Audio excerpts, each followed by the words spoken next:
నిరీక్షణ prayer house మరియు centre సంఘముల తరపున జీవము కలిగిన దేవుని నామంలో మీ అందరికీ నా శుభములు. ఈ దినపు దేవుని మాట ఇర్మియా గ్రంథం 17వ అధ్యాయం 17వ వచనం. ఆపత్కాలమందు నాకు అధైర్యము పుట్టింపకము.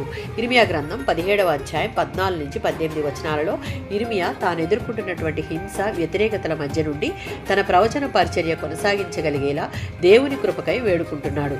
తన ప్రవచనాలు ఇంకా నెరవేరలేదు కనుక అతన్ని ప్రజలు అబద్ధ ప్రవక్తలు కలిసి వేధిస్తున్నారు.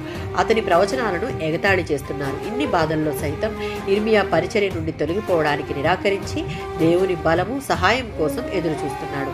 తనను దేవుడు విడిచిపెడతాడేమోనని, తన శత్రువుల ఎదుట తాను ఒంటరిగా మిగిలిపోతానేమో అని భయపడ్డాడు. తనకు కలిగినటువంటి ఈ ఆపత్కాలమందు దేవునిని ఇక్కడ వేడుకొనుట మనం చూస్తాం.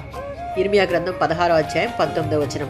జనాలు నమ్మే స్థితిలో లేరు, కానీ ఒకానొక దినాన ఈ భూలోక రాజ్యాలన్నీ, వారు సేవిస్తున్న దేవతలన్నీ వ్యర్థమైన విగ్రహాలే అని గ్రహించి వాటిని విడిచిపెట్టి వచ్చి దేవుణ్ణి ఆరాధిస్తారు అని ఇర్మియా ఇక్కడ ప్రవచిస్తున్నాడు. ఎందుకంటే తాను నమ్మిన సేవిస్తున్న దేవుడు నిజమైన సజీవమైన వాడు, బలవంతుడు, ఆపత్కాలమందు నమ్ముకొనదగిన సహాయకుడు.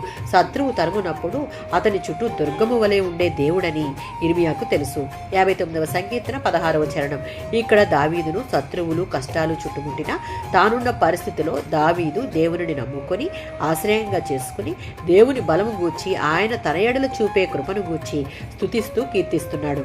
మన చుట్టూ ఉన్నవారు పరిస్థితులు మనం వారి దృష్టికి హీనంగా కనిపించిన ఇర్మియా వలె దావీదు వలె దేవునిని ఆశ్రయించి ఆయన బల ప్రభావాలను జ్ఞప్తికి తెచ్చుకుని స్తుతించే వారంగా మనం నిలబడగలిగితే పరిస్థితుల వల్ల కలిగే అధైర్యాన్ని తీసివేసి ధైర్యంతో నింపి నెమ్మదినిచ్చేవాడు మన దేవుడు. ఆమేన్.